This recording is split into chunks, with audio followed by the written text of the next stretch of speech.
Ilang araw pagkatapos bumisita ng US Defense Secretary Pete Hegseth sa Pilipinas, biglang may utos ang AFP chief na dapat maghanda ang ating mga tropa para sa gera sa Taiwan.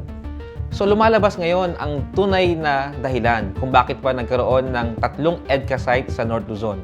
Bakit naglagay ng Typhoon missile sa Lawag? Bakit may training facility sa Batanes?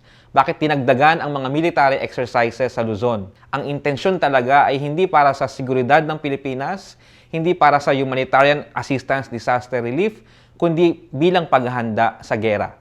Isang gera na hindi para sa interes ng mga Pilipino.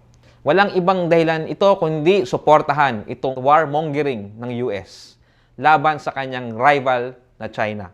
Ito ay walang kinalaman sa kapayapaan, walang kinalaman sa OFW, at lalong walang kinalaman sa seguridad ng Pilipinas.